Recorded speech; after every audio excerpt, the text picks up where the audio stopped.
There are 31 nights till Halloween, which means these are the 31 nights to watch horror films. This is 31 Nights of Halloween.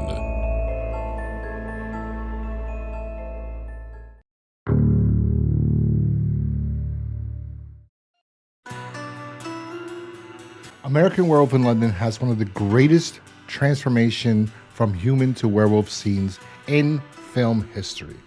That is undeniable. I could definitely say I've not seen one done better, even with CG. This one is fantastic because you get to see the pain and torture one goes through as they turn into a lycanthrope.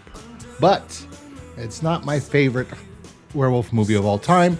It's not the greatest in my opinion, although there are people that would say it's one of the greatest. But it's a very good and highly enjoyable werewolf horror movie. Actually, it's considered a comedy horror film, even though I don't find any of the jokes said in the film that funny, to be honest.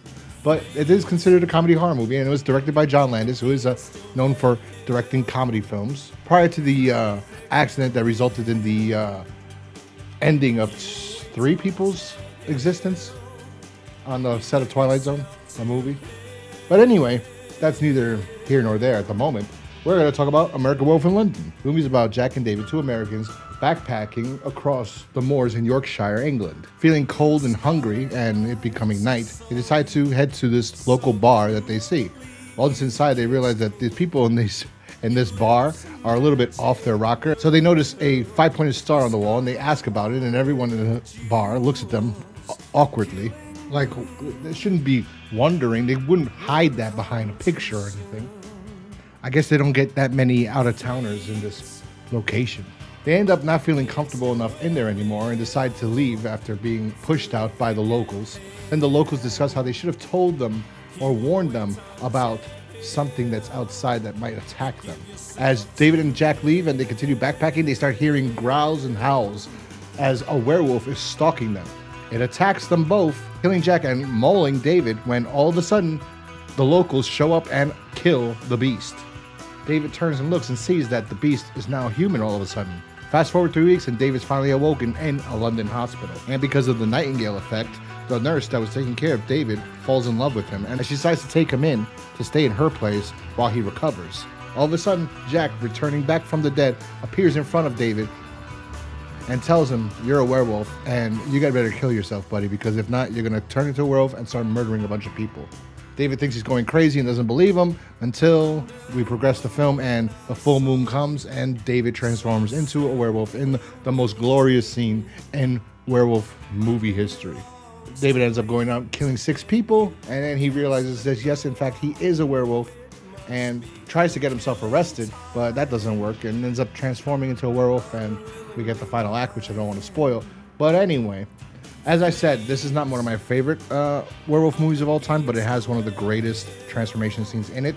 It is a good movie. It's fast-paced. I love back in the time when we had 90-minute movies that were good, that you could watch through and like without a problem. Several times already so far watching these films, they go by so quickly. They're so good. It doesn't lose your attention span. It's great. Lately, have we seen the movies on Netflix and Amazon? I don't know what's up with editors or directors or what's going on, but movies never end anymore. They're over 2 hours. It's annoying. It's terrible. And unless you're The Godfather or Titanic or one of these epic films that need to be long to tell your story, please stop. Please. People don't have time for this anymore. On top of that, I don't know what studio production company is allowing this to happen, considering you're supposed to make most of your money the shorter your movie is so you can play it more times in theaters. I mean, having an over 2-hour movie isn't benefiting anybody, really. But all in all, as I said, this was a really good horror movie, and a lot of people think it's one of the best, if not the best, werewolf films of all time. I highly enjoyed this movie. I think it's a good movie, but it's not my favorite. It is worth watching for Halloween, definitely, and it goes by quickly, and it is highly enjoyable. I hope I'm not sounding too negative about it. It is a good film. As I said, I'm the odd one here, this is not one of my favorites, but it is very good, and a lot of people love it. So check it out. If you haven't seen American Werewolf in London, you should watch it. Do not watch American Werewolf in Paris. That's a piece of crap. Watch this. This is a good movie. John Landis did a good job, and I heard Max Landis, John's son, had some ideas to make another sequel to American Werewolf in London. He pitched it on his YouTube channel, Up to My Knees. I think he's a very creative writer and has a very creative mind that under the right person, pulling back some of his craziness, he might be able to give us an actual sequel to his father's classic, American Werewolf in London. I was interested. It could be like an American Werewolf in Hong Kong, American Werewolf in some other place, but it'd be interesting to see. And, you know, kind of like how Ivan Reitman's son, Jason Reitman, took over and did the Ghostbusters Afterlife, which I still haven't seen.